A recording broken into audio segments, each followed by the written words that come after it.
Spring arrived at the Crawford Ranch like a gradual awakening. Snow melted from the hills, revealing green grass underneath, and the creek ran higher with mountain runoff.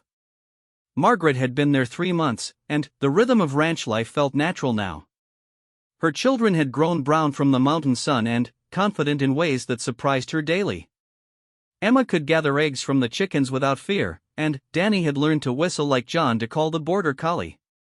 Both children spoke casually about cattle brands and horse gaits as if they had been born to this life. The real test came in late April when calving season began in earnest. Margaret woke before dawn to find John already dressed and heading for the door. 3 cows showing signs, he explained quietly, pulling on his worn jacket. Could be a long day. Margaret had assisted with animal births on her grandfather's farm, but cattle were larger and more dangerous than the sheep and goats she remembered. Still, when John returned at noon looking exhausted and worried, she offered her help without hesitation. Lost 1 calf already, he said, washing his hands at the kitchen pump. Cow in the north pasture is having trouble, and I can't manage alone. Samuel, whose hip had healed enough for limited walking, stood up from his chair with determination. 2 sets of hands are better than 1, but 3 are better than 2. Margaret arranged for Emma to watch Danny at the cottage with strict instructions to ring the dinner bell if any emergency arose. Then, she followed the 2 men to the truck, her stomach tight with nervous energy. The cow in distress stood apart from the herd, clearly in pain. Her sides heaved with each contraction, but no progress was visible. John examined her carefully while Samuel and Margaret kept the other cattle at a distance. Calf's position wrong, John announced. Need to turn it manually. Margaret had seen her grandfather perform this procedure, but never on an animal this large. John stripped off his shirt and knelt beside the struggling cow, his arm disappearing as he worked to reposition the unborn calf. Sweat beaded on his forehead despite the cool air. Can't get the angle right, he gasped after several minutes. Arms too thick. Without thinking, Margaret knelt beside him. Let me try. John hesitated. Margaret, if she goes down while your arm is inside her, then you and Samuel will have to pull me out. Margaret rolled up her sleeves. My grandfather always said women's hands were better for this work. The next 20 minutes tested every ounce of Margaret's courage and determination. The cow's powerful muscles threatened to crush her arm, and the calf seemed impossibly large and tangled. But, gradually, she felt the small hooves shift into proper position. It's turning, she called to John. I think it's working. The birth happened quickly once the calf was properly positioned. Within minutes, a healthy heifer calf lay steaming in the grass while her mother began the ancient ritual of cleaning and bonding. Margaret sat back on her heels, covered in mud and birth fluids, feeling more accomplished than she had in years. Well done, Samuel said quietly. That cow and calf would have died without you. John's eyes held a mixture of gratitude and something deeper that made Margaret's heart skip unexpectedly. Thank you, he said simply. That evening, after Margaret had bathed and changed into clean clothes, John appeared at her cottage door holding a small bouquet of wildflowers. Thought you might like these, he said, his usual confidence replaced by boyish uncertainty. Margaret invited him in for coffee, and they sat at her kitchen table while Emma and Danny played cards in the next room. The conversation wandered from ranch business to childhood memories to dreams for the future. Margaret found herself telling John about her fears after Thomas died and her desperate hope that moving west might save her children from poverty. You've done more than save them, John said. You've given them roots in a place where they can grow strong. They love it here, Margaret admitted. Emma wants to learn to ride horses, and Danny talks about becoming a cowboy. John smiled. Samuel's been teaching him to rope using a fence post. Kids got natural ability. As the evening deepened, Margaret realized she was falling in love with this quiet man who had given her family sanctuary and purpose. The realization frightened her almost as much as it thrilled her. The crisis that would test all their bonds came in early May. Margaret woke to Danny shaking her shoulder in the pre-dawn darkness. Mama, there's fire in the sky. Through her bedroom window, Margaret saw an orange glow on the horizon where no light should have been. The Henderson Ranch, 5 miles south, was burning. She dressed quickly and ran to the main house, where John was already loading supplies into the truck. Samuel sat at the kitchen table with the radio, coordinating with other ranchers who were mobilizing to fight the fire. "Wind's pushing it north," Samuel reported. "Could reach us by evening if it doesn't change direction." Margaret spent the day preparing for possible evacuation while John joined the firefighting efforts. She packed essential belongings, moved her children's most precious possessions to the truck, and helped Samuel organize important ranch documents. Emma and Danny sensed the adult tension and stayed unusually quiet. Margaret tried to keep them busy with normal activities while watching the horizon for signs that the fire was spreading their way. By afternoon, the orange glow had grown larger, and ash began falling like gray snow. The acrid smell of burning grass and timber filled the air. Margaret made sandwiches for the firefighters and loaded jugs of water into Samuel's truck so he could drive supplies to the fire line despite his healing hip. John returned at sunset, his face blackened with smoke and his clothes singed. The Henderson family had lost their barn and 2 pastures, but the house was saved. More importantly, the wind had shifted, pushing the fire away from the Crawford Ranch. "We got lucky," John said, accepting a cup of coffee from Margaret with hands that shook from exhaustion. "Few more hours and we might have lost everything." That night, as Margaret tucked her children into bed, Emma asked if they would have to move again if the ranch had burned. "I don't know, sweetheart. But we're safe now, and that's what matters." "I don't want to leave," Emma said firmly. "This is our home now." Danny nodded agreement. "John said he might teach me to ride his horse when I get bigger." Later, Margaret sat on her porch steps watching the last glow of the distant fire fade into darkness. John joined her, and they sat in comfortable silence listening to the night sounds of the ranch. "I've been thinking," John said finally. "About us. About what's happening between us." Margaret's heart raced, but she kept her voice steady. "What have you been thinking?" "That I'm falling in love with you. And that maybe you're feeling something similar." Margaret turned to face him in the starlight. "I am. But, John, I come with complications. 2 children and a lot of grief I'm still carrying." "Those aren't complications," John replied. "They're part of who you are, and I love all of it." He reached for her hand, and Margaret felt the calluses that spoke of honest work and the gentleness that had cared for his aging father. "Margaret Walsh, would you consider staying here permanently? Not as hired help, but as my wife? As Emma and Danny's stepfather?" Margaret felt tears start, but they were tears of joy rather than sorrow. "Yes," she whispered. "Yes, we'd like that very much." They were married 6 weeks later in the small church in town, with Samuel walking Margaret down the aisle and Emma and Danny serving as the wedding party. Mrs. Henderson, despite her family's fire losses, baked the wedding cake and declared it the prettiest ceremony she had seen in years. That autumn, Margaret Crawford stood in her expanded garden, harvesting vegetables while her husband and children worked together to prepare the ranch for winter. Emma had learned to ride and helped John move cattle between pastures. Danny could rope that fence post with increasing accuracy under Samuel's patient instruction. The widow who had answered a rancher's call for help had found far more than employment. She had discovered a new family, a new home, and a new understanding that sometimes the greatest risks lead to the greatest rewards.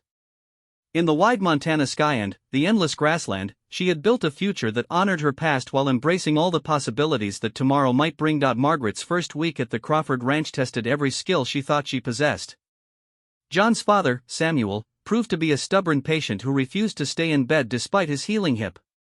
The old man had run the ranch for 40 years before handing it over to his son, and sitting still felt like admitting defeat. "I don't need help getting dressed," Samuel grumbled on Tuesday morning when Margaret knocked on his bedroom door in the main house. "Been putting on my own clothes for 72 years. Through the door, Margaret heard furniture scraping and a muffled curse. She waited 30 seconds before entering to find Samuel sitting on the edge of his bed, one boot on and the other lying across the room where he had thrown it in frustration. "Mr. Crawford, the doctor said your hip needs 6 more weeks to heal properly. Dr. Palmer is younger than my saddle and twice as annoying. Samuel glared at the offending boot. "Telling me I can't check on my own cattle." Margaret retrieved the boot and knelt beside the old rancher. His pride was as wounded as his hip, she realized. Losing independence felt worse than physical pain to a man who had controlled his world for decades. "What if we made a deal?" she suggested, helping him slip on the boot. "You let me help you get dressed and eat proper meals, and I'll give you detailed reports about everything happening on the ranch." Samuel studied her face with sharp blue eyes. "You know anything about cattle?" "I grew up on my grandfather's farm in Pennsylvania." "Different stock, but I know the signs of healthy animals and sick ones." That afternoon, Margaret bundled Emma and Danny into warm coats and walked with them to the pasture closest to the house. 23 cattle grazed peacefully near a stock tank, their breath steaming in the cold air. She made mental notes about their condition while her children discovered the joy of climbing fence rails. "Look, Mama!" Danny called from his perch on the wooden fence. "That cow has a white face like a mask." Emma pointed to a calf nursing beside its mother. "Is that a baby cow?" "A calf," Margaret corrected gently. "And, yes, it's still drinking milk from its mama." When they returned to the house, Margaret found John repairing a halter in the kitchen while Samuel sat at the table drinking coffee and looking restless. She reported what she had observed in the pasture, noting that the cattle appeared healthy and the water tank was full. "That young bull has a slight limp on his front right leg," she added. "Probably stepped in a hole, but it might be worth checking." John looked up from his leatherwork. "I noticed that yesterday. Planning to bring him in tomorrow and take a look." Samuel nodded approvingly. "Woman knows what she's talking about." The days fell into a rhythm. Margaret rose early to start breakfast and check on Samuel, while Emma and Danny explored their new world with the fearless enthusiasm of children. The border collie, whose name was Ranger, appointed himself their guardian and followed them everywhere. Cooking for a working ranch meant preparing hearty meals that could fuel hard physical labor. Margaret learned to multiply her recipes and discovered that John could eat twice as much as her late husband without gaining an ounce. The ranch work burned calories faster than she could provide them. "You're spoiling us with this good food," John said one evening as he helped clear the dinner dishes. "Haven't eaten this well since my mother passed." Margaret felt heat rise in her cheeks at the compliment. John Crawford was a kind man who treated her children with gentle patience and never made her feel like hired help. Sometimes she caught him watching her with an expression she couldn't quite read. The first crisis came on a Saturday morning when Danny developed a fever during breakfast. His cheeks burned red, and he couldn't keep his food down. Margaret felt the familiar panic of a mother facing childhood illness without a doctor nearby. "Town's 20 miles, John said when she explained her worry. "But, Palmer makes house calls for emergencies." "I don't know if this is an emergency or just a normal childhood fever." Samuel spoke from his chair by the window. "Boy needs willow bark tea and cool cloths on his forehead. Same treatment that worked for John when he was small." Margaret hesitated. She trusted modern medicine more than folk remedies, but the nearest doctor was far away, and Samuel had raised a healthy son. "Where do I find willow bark?" "Creek Bottom, about a quarter-mile east of the barn," John answered. "I'll take you there." They bundled Danny in blankets and left Emma to help Samuel keep watch. The creek ran clear and cold between stands of willow trees whose bare branches drooped toward the water. John showed Margaret how to identify the right trees and strip bark without damaging them. "My grandmother taught me this," he said, filling a cloth bag with the reddish inner bark. "Said willow knew how to fight fever long before doctors did." Back at the cottage, Margaret brewed the bark into a bitter tea and coaxed Danny to sip small amounts while she bathed his fevered skin with cool water. Emma sat beside the bed reading aloud from her picture books, and Ranger curled up on the floor where he could keep watch on everyone. By evening, Danny's fever had broken. He asked for soup and fell asleep holding his mother's hand. Margaret sat in the darkness beside his bed and felt grateful for neighbors who cared enough to help strangers. The next morning brought new challenges. During breakfast, John announced that he needed to ride to the far pasture to check on cattle that might be calving early. the trip would take most of the day, leaving Margaret alone to manage Samuel and her children. "I can handle things here," Margaret assured him, though privately she wondered what emergencies might arise without John's steady presence. The morning passed quietly until Samuel announced he was going to the barn to check on the horses, broken hip or no broken hip. "Doctor's orders," Margaret reminded him. "Dr. Palmer never ran a ranch in his life," Samuel replied, reaching for his coat. "Horses need attention, and John's too far away to provide it." Margaret faced a choice. She could let the stubborn old man injure himself further, or she could accompany him and risk her children's safety. Emma and Danny were playing quietly in the cottage, and the barn was only 50 yards away. "Emma, you're in charge of your brother for 15 minutes, Margaret called.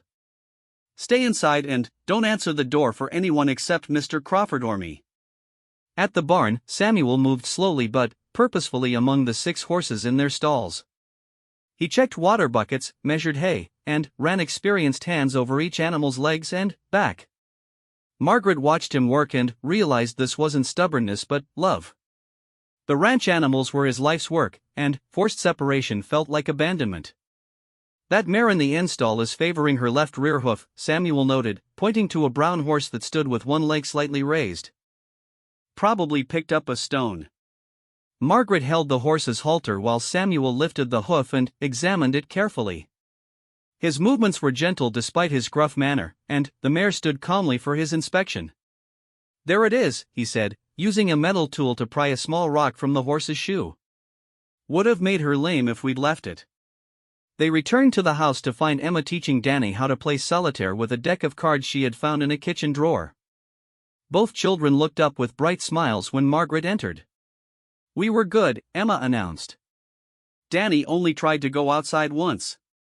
That evening, when John returned tired and satisfied from his successful trip, Margaret served dinner and listened to Samuel's detailed report about the horse's stone and the condition of the other animals. She realized she was no longer just hired help but part of a team working together to maintain something larger than themselves. Later, as she tucked her children into bed, Emma asked if they were going to stay at the ranch forever. "I don't know, sweetheart. We'll see what happens." But, in her heart, Margaret was beginning to hope that forever might be exactly what they had found in this wide, wild place where hard work and kindness created families from strangers. Margaret Walsh stared at the newspaper advertisement for the 3rd time that morning. Her coffee had grown cold while she read the simple words that seemed to jump off the page. A rancher in Montana needed help managing his household and caring for his elderly father. Room and board provided, along with fair wages. No experience necessary, just a kind heart and willingness to work hard. The kitchen around her felt smaller each day. Bills piled on the scratched wooden table next to her husband's empty chair. 3 months had passed since the factory accident took Thomas away, leaving her with 8-year-old Emma and 5-year-old Danny. The life insurance money wouldn't last much longer, and jobs for women in their small Pennsylvania town were scarce. Emma appeared in the doorway, her school dress wrinkled and her brown hair needing a proper brush. She clutched her worn doll against her chest and watched her mother with worried eyes that seemed too old for her face. "Mama, are we going to lose our house like Mrs. Peterson did?" Margaret folded the newspaper and pulled Emma close. The child smelled like soap and innocence, 2 things Margaret feared she couldn't provide much longer. Danny's cough echoed from upstairs, a reminder that the boy needed better food and warmer clothes than she could afford. "We're going to be fine, sweetheart. Mama has some ideas." The truth was more complicated. Margaret had grown up on her grandfather's farm before marrying Thomas and moving to the city. She knew how to cook for large groups, tend to sick animals, and manage a household budget when money was tight. But Montana felt like another world entirely, and taking her children so far from everything familiar terrified her. That afternoon, she walked to the post office and bought paper and an envelope. Her letter to John Crawford, the rancher who placed the advertisement, took her 3 attempts to write properly. She explained her situation honestly, mentioned her children, and described her experience helping her grandfather. By evening, the letter was in the mail slot, and Margaret felt both hopeful and afraid. 2 weeks later, John Crawford's response arrived.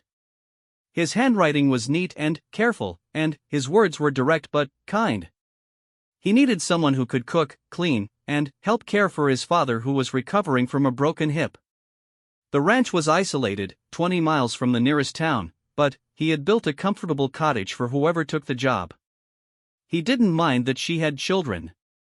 In fact, he thought they might bring some life to the quiet ranch.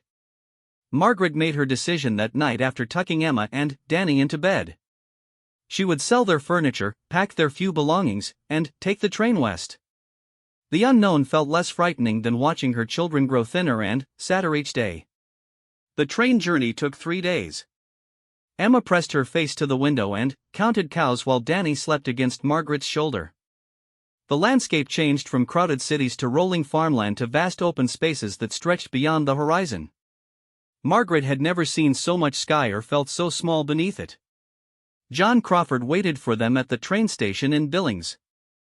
He was taller than Margaret expected, with sun-weathered skin and gentle eyes that crinkled when he smiled at the children. His truck was old but clean, and he had brought blankets for the long ride to the ranch.